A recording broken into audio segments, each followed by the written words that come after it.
Hi, my name is Erin Simpkins, and today I'm going to be talking about coal country, um, and mainly we're going to be focusing on Cabell County. This is just the Appalachian history. In the lower left, you can see that this is Cabell in West Virginia, and then the right is just like a bigger picture of West Virginia. The northern half of West Virginia at this time period that we're going to be talking about is kind of considered the rich. The southern part is considered the poor. And so you can see that Cabell is more towards the south end of West Virginia. So they are going to have poor conditions compared to the northern part here.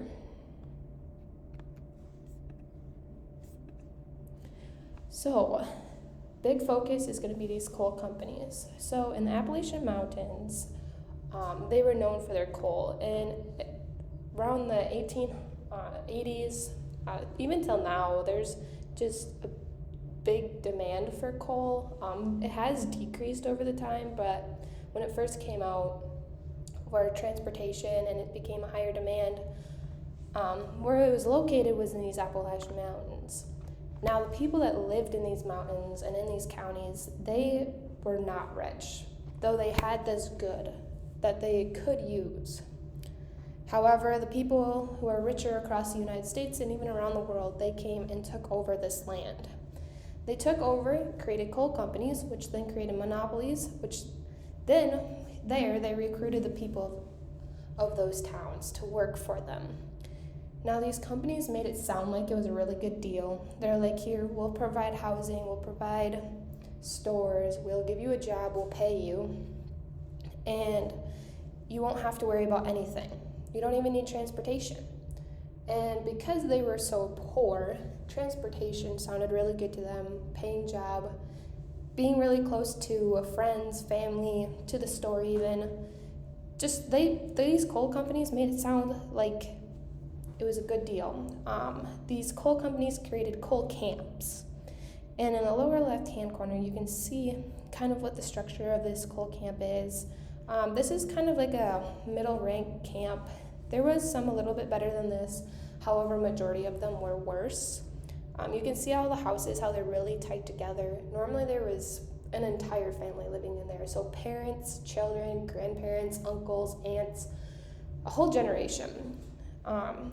And you can kind of see here there is a railroad that goes around to each house, and the train would go and pick them up for work, and the men would hop on the train and head out to the mines, whereas the women and the children stayed back.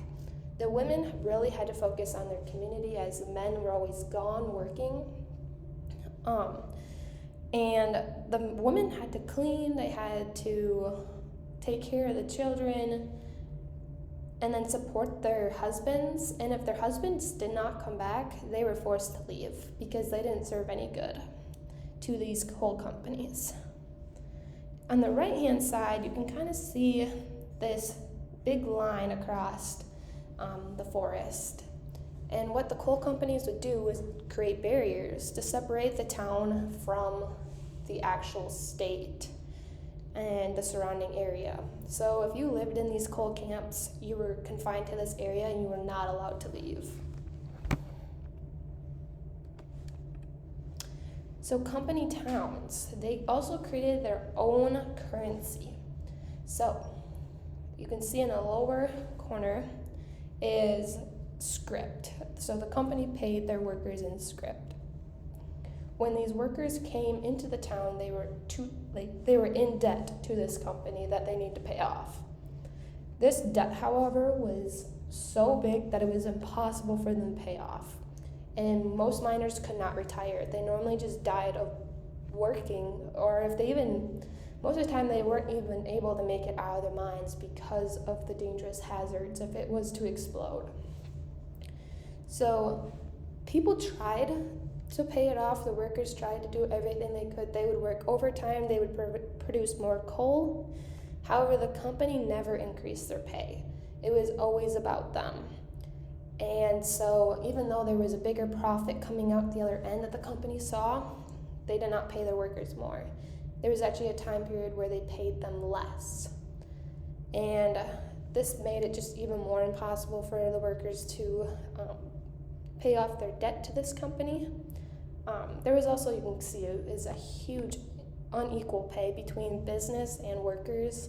So the business, the company, they got all the money, they got all the US currency, and all the workers saw was this company script. And it was definitely not even close to what they deserved to get, but they got a little. Then there was unequal pay between the races. So whites got more script than the African Americans and European immigrants. And the African Americans and the European immigrants also got poorer housing, and they were confined to more rules and laws and had a bigger debt, whereas the white life was rough, but definitely not as rough as the African Americans and European immigrants had. So housing. So we kind of went over just how the workers had multiple people in their houses, and it was small space with no heating, no plumbing, and no electricity. But however, these company owners, the big businessmen, they had the nice houses, they had the heat, they had the electricity, they had the refrigerator, they had everything they possibly could wish for. The races were also separated. So the African Americans and European immigrants were on a completely different side than the whites were.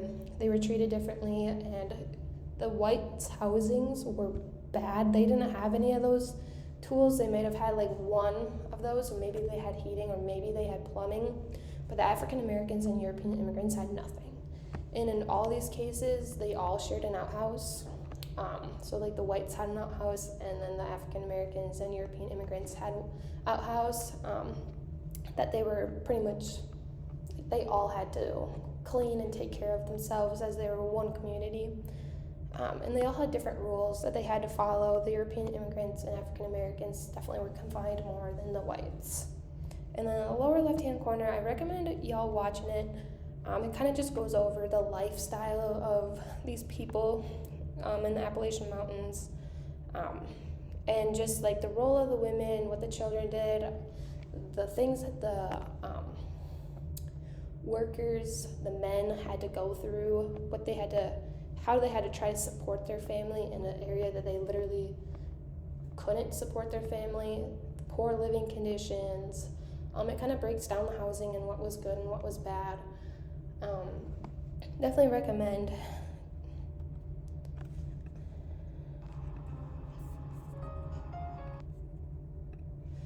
So coal versus people. So coal, we all know, can cause a lot of health issues. Just being in the mines and being exposed to those chemicals, and lack of oxygen even. So obviously coal mines decrease people's health in the time, and also just as they are getting older, there's an increase in lung disease. And these coal mines would collapse. It didn't happen often. They would explode, and they would wipe out an entire group of men, which pretty much meant that the company town had to restart. So they kicked all the families out and started over, because the only people that were good to them were the men. And unfortunately, a lot of people died. So they were constantly putting their lives at risk with little reward because of this debt that I keep talking about. It's just that they could never see an end, yet every day they were putting their life at risk and was seeing no reward for their hard work, and were also having their families back home suffer. In the lower left-hand corner, you can see there's a video. It's a man who talks about his life as a miner and just the things that he's suffering with. He has lung disease. But one thing that I found really interesting was how he does not talk bad about the mines. He's like, yes, it was not good for her health, but I'd rather be doing that than standing in line with 1 million people in town looking for a job. This was just some way that he could support shelter, at least, to his family.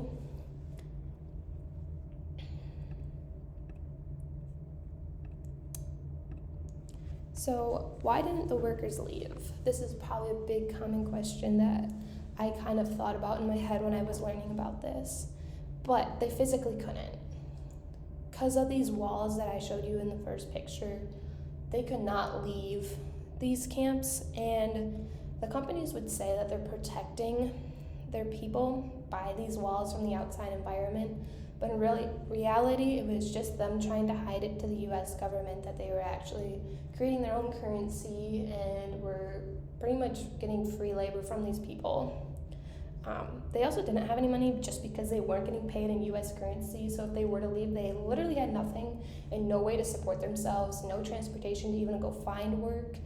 So they'd pretty much be stranded and have to live in the wilderness and whatever the wilderness could support them. Like I said, they had no transportation, nor did they have any to begin with, which is a big draw to why they're there now. There's no other work, and they couldn't even get work because they don't have transportation and no way to get transportation. And also this huge debt that, once again, I keep talking about because I think it's just crazy on how big this debt was and how impossible it was for them to pay it off. So coal has decreased over time, but is it still a problem? Unfortunately, yes it is. People today are still suffering, and I actually went out to Cabell County and helped these people who are suffering because they're choosing if they're going to be buying food or they're going to be providing shelter for themselves. And oftentimes they don't even have transportation to get their food, so we often see that they have gardens and are canning their food. And they also don't have they have to garden because the fruit and vegetables, they don't last long, which is also why then they have to can, because otherwise they're just eating carbs and things that are not healthy for them. People also didn't have any money that could be used in the US because all they had was a currency that the company gave them. So these companies ended up leaving, but they left their people behind.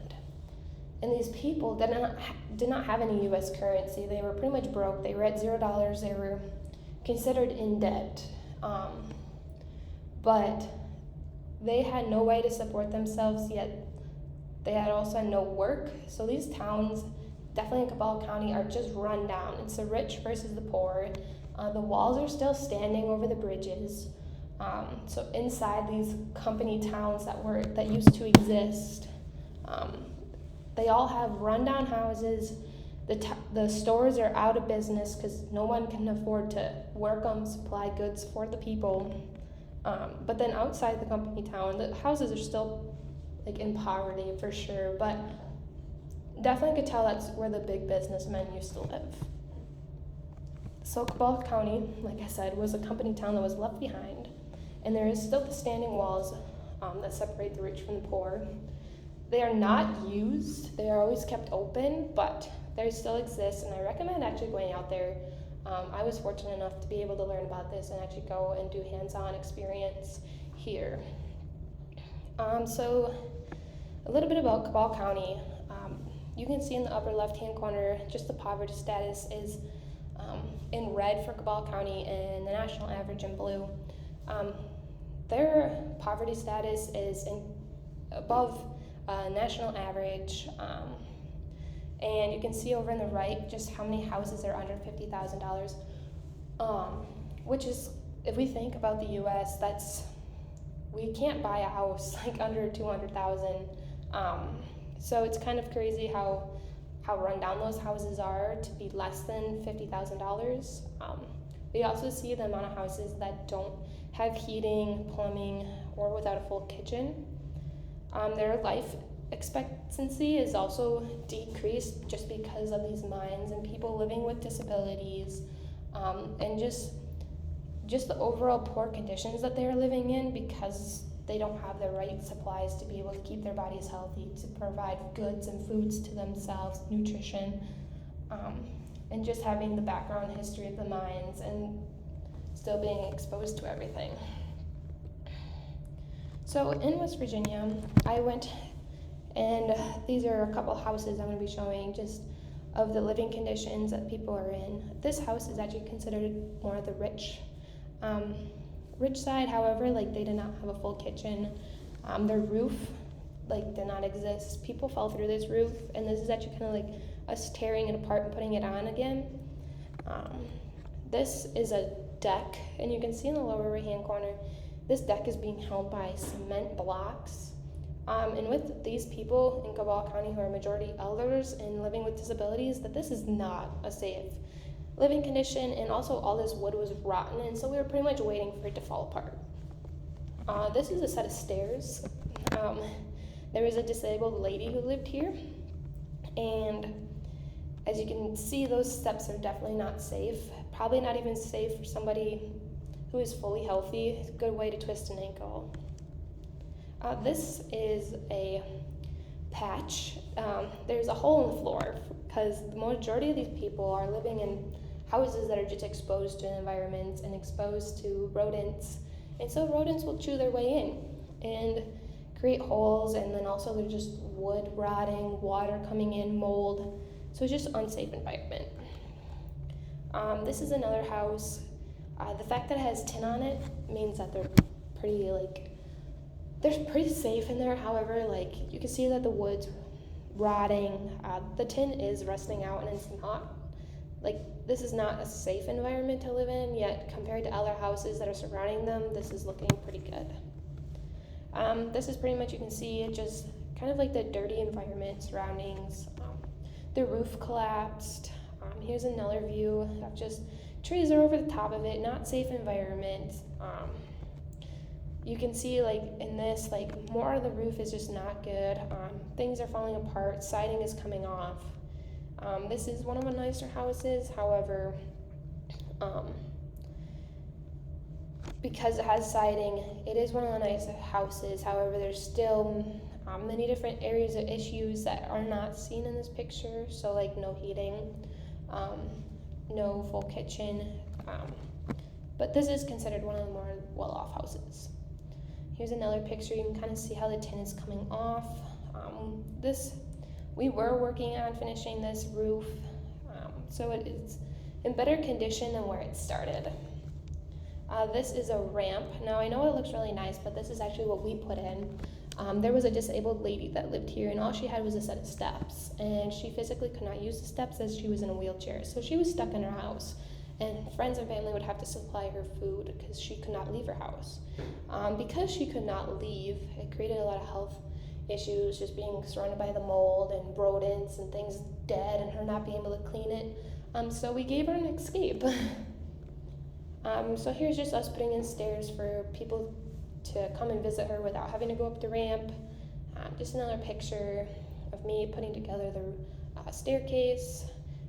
So behind us in this picture is a restaurant. This restaurant, probably, I know back where I'm from, this would be a restaurant when we drove up to it that you would not want to go in. Things are broken,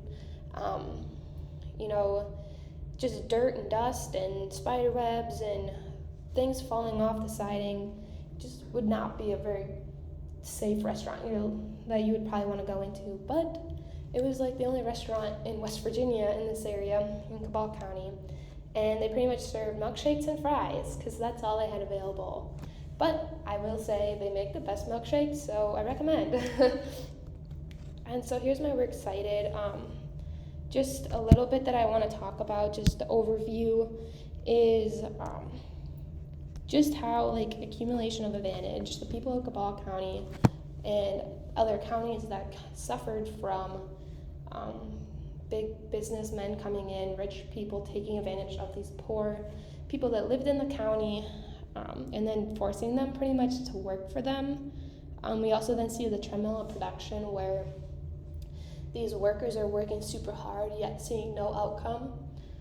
So they're working, getting more coal, and the companies are not paying them for their efforts. Then the wage price gap. We see it between the businessmen and the workers, and then we see it between the races of the workers. Which we talked about, the businessmen got all the profit, and the workers got paid script, and then the amount of script got unevenly distributed between white versus people of other color. And then social organization of convenience, and then also constraining that convenience. So these company towns made it convenient for people to work for them. However, then once they got the people to work in their town, they made it very inconvenient for them to leave and almost impossible for them to leave as well. So those are kind of just like an overview. Please email me if you have any questions. I know this was a lot longer than 10 minutes, but I hope you guys enjoyed and you learned a lot. And I recommend going out to West Virginia and visiting these cool towns, and if you have an opportunity to help somebody out.